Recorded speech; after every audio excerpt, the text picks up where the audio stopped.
México mágico. Un país al que, a pesar de no ser mi país de origen, me atrae demasiado, ya sea por su cultura o sus historias bastante interesantes. Oficialmente, los Estados Unidos mexicanos es un país soberano ubicado en la parte meridional de América del Norte, que de acuerdo con la constitución vigente, su forma de gobierno en teoría consistiría en una república representativa, democrática, laica y federal, compuesta por 32 entidades federativas, siendo 31 estados, y la capital del país. Sin embargo, en el vídeo de hoy, no solo vamos a hablar sobre México, vamos a hablar sobre anécdotas relacionadas a esta nación, anécdotas que pueden estar relacionados con leyendas, historias, personajes, supersticiones, narcotráfico, gobiernos, y un gran etcétera. Que quede claro que todo lo antes dicho es muy probable que no esté proyectado del todo en este video, ya que este puede ser el inicio de una serie que me gustaría empezar, donde puedo extenderme con algún tema sin excepciones, sin que tenga que ser de un lugar en específico.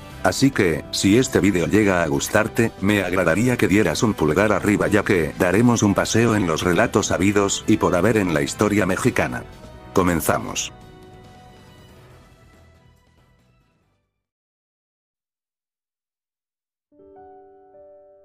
José Rómulo Sosa Ortiz, conocido artísticamente como José José, fue un cantante y actor mexicano considerado como un ícono musical en la segunda mitad del siglo XX, y su legado como cantante le valieron tanto al punto de ser apodado como el príncipe de la canción. La carrera de José José estuvo llena de éxitos, así como de excesos, por lo que en un principio, la pérdida de su voz se le atribuyó a su adicción al alcohol. No obstante, este motivo sería quizá por lejos aquello que ocasionó que el príncipe de la canción se quedara sin voz. En un inicio, se dijo que la pérdida de su voz fue causada por una enfermedad que le diagnosticaron en el año 2001, la cual, se trataba de la parálisis de Bell, un trastorno del nervio que es capaz de controlar el movimiento de los músculos de la cara, sumando la hernia de hiato, que es un pequeño orificio que se encuentra en el diafragma, lo que se cree que también afectó de manera considerable la voz del cantante. José José fue una persona que sí creía en el tema de la brujería, e incluso, contó en su libro, Esta es mi vida, que acudió con un clarividente que le dijo que su segunda esposa, Ana Elena Noreña Gras, conocida como Anel, le estaba haciendo cosas negativas en su vida a través de cosas espirituales. José José exclamó durante una entrevista en el 2008 durante la presentación de su libro autobiográfico lo siguiente: esta señora, Anel, la usó conmigo y me destruyó, disminuyó mis posibilidades de cantar, mi fuerza, literalmente me chingó. Incluso, en la misma entrevista, contó que el clarividente al que visitaba le dijo que tenía que dejar de usar ciertas prendas que le había dado Anel, entre ellas una cruz, lo cual dejó incrédulo al príncipe de la canción. Anel posteriormente se defendió diciendo que tales acusaciones eran una mentira, una tontería, ya que no hay papeles o evidencia que lo demuestren. Real o no, la decisión sobre la veracidad de este caso la tienen ustedes.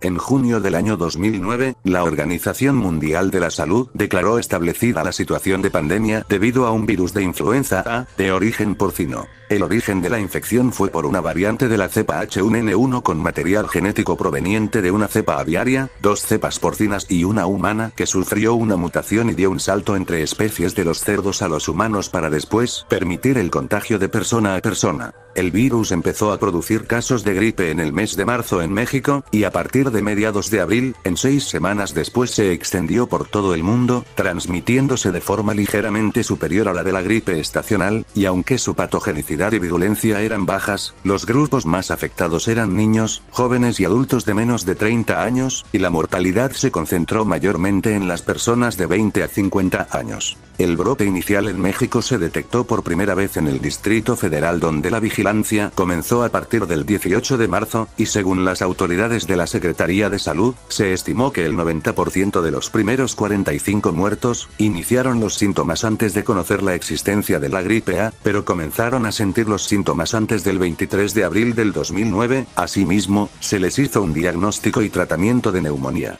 El 11 de junio de 2009, la OMS clasificó la pandemia como de nivel de alerta 6, es decir, pandemia en curso, y para poder clasificar una enfermedad a dicho nivel, debe verse involucrada la aparición de brotes comunitarios. Sin embargo, ese nivel de alerta no define la gravedad de la enfermedad producida por el virus, sino su extensión geográfica. Para el 18 de septiembre del 2010, la OMS anunció el fin de la pandemia, un año después y luego de haberle dado la vuelta al mundo, teniendo una mortalidad baja, en contraste con su amplia distribución, dejando tras de sí entre 150 y 575 mil víctimas.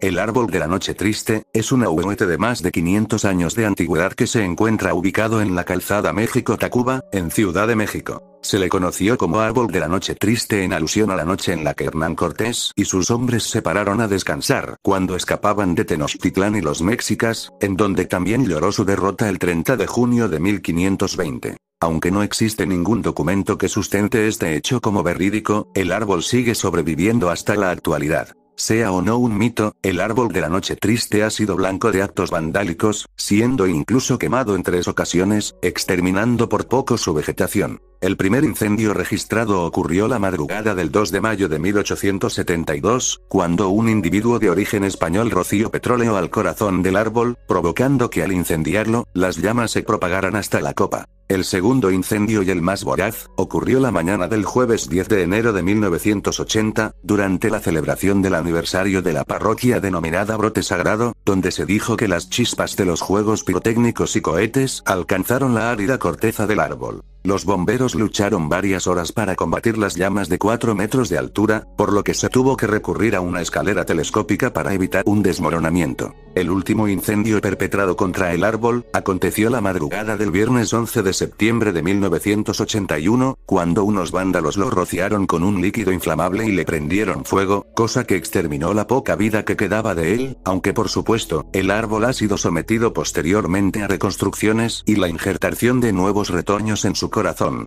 Es lamentable lo que algunas personas son capaces de hacerle a una reliquia natural que forma parte de la historia mexicana.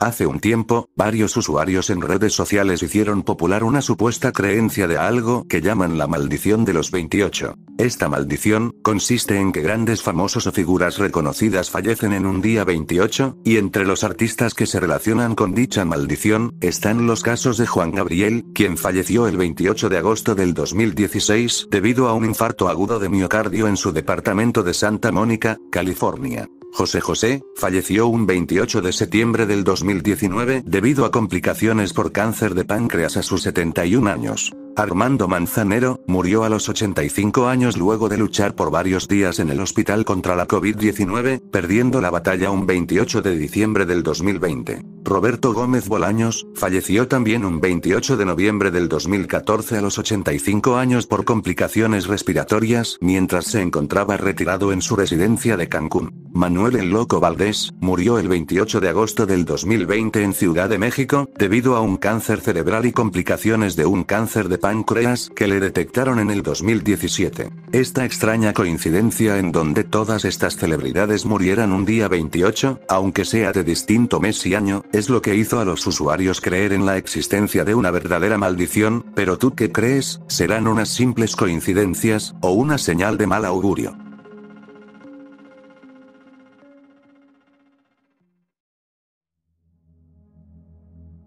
Fernando Maximiliano José María de Habsburgo-Lorena, conocido en la historiografía mexicana como Maximiliano de Habsburgo, fue un noble político y militar austríaco que nació con el título de archiduque, sin embargo, renunció a dicho título para ser emperador de México. La etapa del imperio de Maximiliano fue una etapa en la que se procuró que la vida en el país mejorara, aparte de que la sociedad estaba muy dolida, pues tenía poco que en México se había llevado a cabo la guerra de reforma. Pero, fue un 28 de mayo del 1864, cuando Maximiliano y su esposa Carlota de Bélgica llegaron al puerto de Veracruz, en la fragata Novara, la misma que, sin saberlo, pocos años después regresarían a Maximiliano a Europa, pero sin vida. El emperador aceptó el trono imperial engañado por los enemigos del entonces presidente Benito Juárez, del bando conservador, mientras que Maximiliano creía que todo el pueblo de México estaría orgulloso y feliz de recibirlo en el país, algo que era mentira. Maximiliano de Habsburgo fue fusilado durante las primeras horas del 19 de junio de 1867 por órdenes de Benito Juárez, pero se dice que antes de morir, Maximiliano exclamó las siguientes palabras: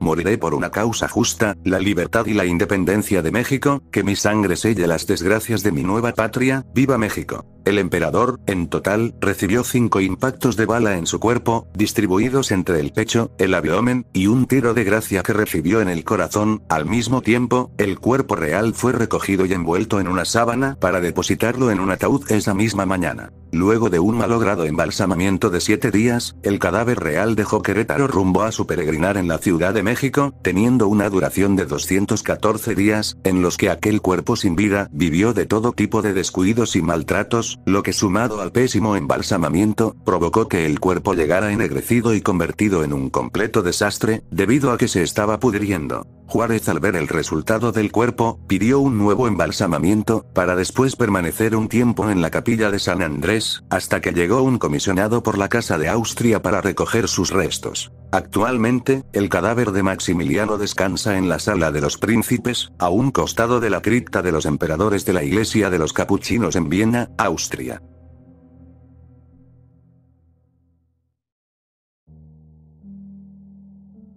Esta es una realidad histórica que está relacionada con los acontecimientos que tuvieron lugar a finales de 1937 y principios de 1938 entre México y Alemania, donde dos personajes diametralmente opuestos política e ideológicamente, terminaron aliándose en secreto para salvar sus respectivos planes y proyectos. En este caso, hablamos del presidente Lázaro Cárdenas y el canciller Adolfo Hitler. Durante el gobierno de 1939, el general Lázaro Cárdenas vendió a la Alemania nazi 300.000 toneladas de petróleo, pero dicha cantidad aumentó en 1939 a 1.700.000 toneladas. Se sabe que Lázaro Cárdenas llevaba adelante una lucha contra las empresas petroleras extranjeras que medraban en México, mientras que Adolfo Hitler necesitaba combustible para iniciar y mantener sus ansias expansionistas, hasta que en 1941 se rompieran las relaciones diplomáticas, aunque eso no quita que Cárdenas reflexionara sobre los relevantes sucesos ocurridos en la República Mexicana, sucesos que lo orillaron a aliarse con Alemania.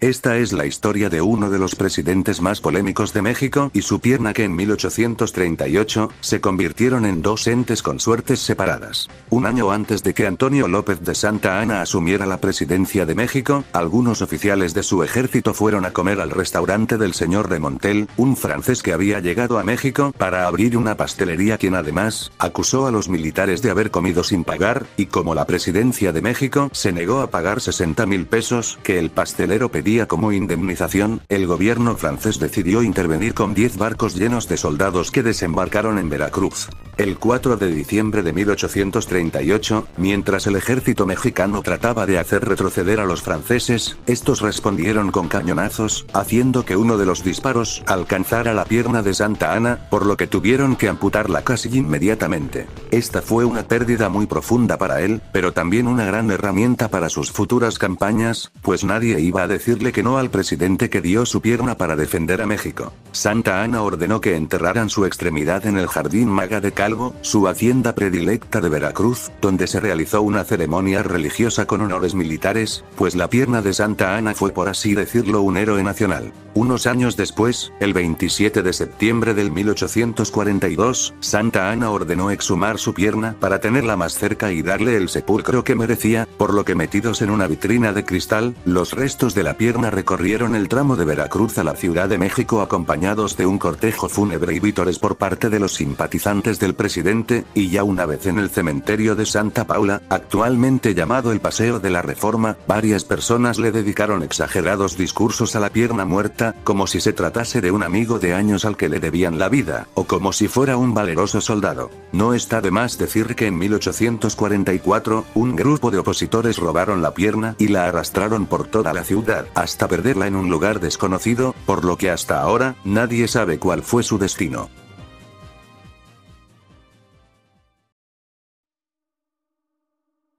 Era el año 1927, cuando el entonces presidente de México, Plutarco Elías Calles, trabajaba en diversos cambios para poder reformar al país, afectando con ello de forma directa e indirectamente los intereses extranjeros, motivo por el que era mal visto, principalmente por el gobierno estadounidense cuyos intereses en el petróleo y en otras riquezas nacionales, se vieron afectados con las reformas a la ley que sentaron las bases para la expropiación petrolera, lo que hizo que la relación con Estados Unidos fuera demasiado tensa. Durante las primeras décadas del siglo XX, no fue de extrañar que Estados Unidos ya contara con un elaborado plan para destituir a Plutarco Calles e intervenir militarmente en el país. Sin embargo, dicha invasión norteamericana se pudo evitar gracias al trabajo de un agente secreto, de quien se desconoce su identidad y que solo se le conoció bajo las palabras, simplemente 10B. Este agente, logró filtrar documentos confidenciales de la embajada estadounidense los cuales, se hicieron llegar hasta al presidente mexicano, advirtiendo de un conflicto de mayor magnitud que afortunadamente, pudo ser evitado.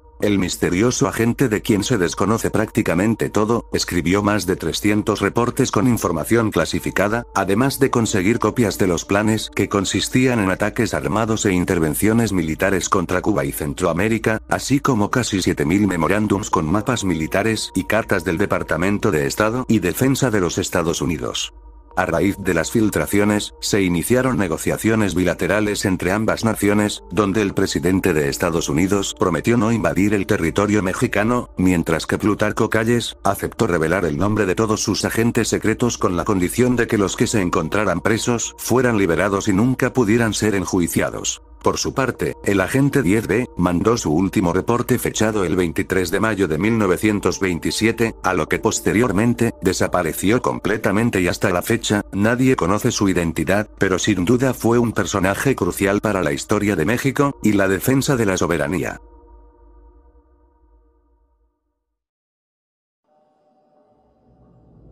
Las puertas del infierno, es una leyenda originaria de Motul, Yucatán, de a finales del siglo XIX. Todo comienza en una hacienda conocida como Cholula en la que dos humildes campesinos, Juan y María, se enamoraron y decidieron contraer matrimonio. Luego de la boda, Juan salió al campo a cumplir con sus labores y al regresar, se encontró con la terrible noticia de que el capataz de la hacienda había abusado de María mientras se encontraba sola. Juan, enloquecido con lo sucedido y lleno de dolor, tomó su machete y corrió detrás del capataz a cobrar venganza, por lo que al llegar a la casa del sujeto, decidió partirle la cabeza con el machete, pero Juan al ser un hombre humilde y noble, sus acciones fueron algo que no pudo soportar, así que lleno de culpa, en esa misma casa, decidió acabar con su vida colgándose. Los padres de Juan al enterarse del suicidio de su hijo y las condiciones que lo llevaron a tomar tan terrible decisión, decidieron lanzar una maldición sobre el lugar. Desde entonces, se dice que en la hacienda oscurece mucho antes que en los alrededores, que a las 5 de la tarde parece ser que ya es de madrugada, y que en las noches se escuchan quejidos y lamentos.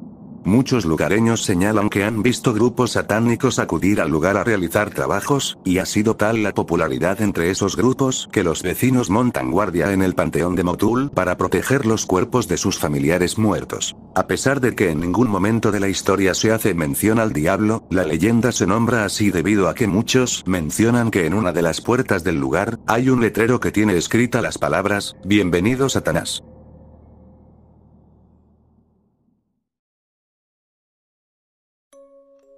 De su traducción al español, el hombre polilla, se trata de un supuesto ente humanoide de enorme estatura y aspecto parecido al de una gigantesca polilla o búho. Durante el año 2008, algo llamó mucho la atención en los cielos del estado de Chihuahua, pues se reportó la presencia de varios seres humanoides de gran tamaño, aumentando incluso la presencia de estos seres extraños en el año 2009. Para los principales testigos, estos seres parecían de origen extraterrestre que tendrían la capacidad de volar durante la noche, ya sea porque sus alas eran naturales, o quizá artificiales, pero que sin duda se trataba de seres muy inteligentes que solo se dejaban ver cuando ellos lo deseaban. Lo más curioso de este caso, es que al poco tiempo después de los avistamientos del hombre polilla, ocurrió el brote de la gripe porcina, algo que ya hablamos en este mismo video, la gripe que cobró la vida de cientos de personas en México, y de la población mundial en general. Entonces, ¿acaso este ser humanoide intentó advertir a la humanidad de un desastre inminente, o tal vez fue el causante de la catástrofe del 2009?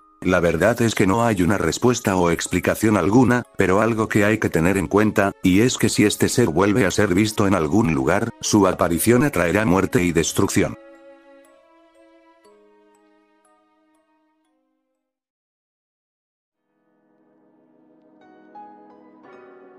con esto doy por finalizado el vídeo de hoy, espero que haya sido de su agrado, si es así, recuerden que pueden dar un pulgar arriba y suscribirse al canal, eso sin duda, compensaría todo el tiempo y trabajo detrás de cada vídeo. En un futuro no muy lejano, me gustaría explorar otro tipo de contenidos del ámbito de terror y misterio, deseando que igual sean de su agrado, y si quieren ver más vídeos de este tipo, con comentar y compartir ayudarían mucho a que YouTube recomiende más los vídeos. Yo me despido por hoy, que pasen muy buenos días, tardes o noches. Hasta la próxima.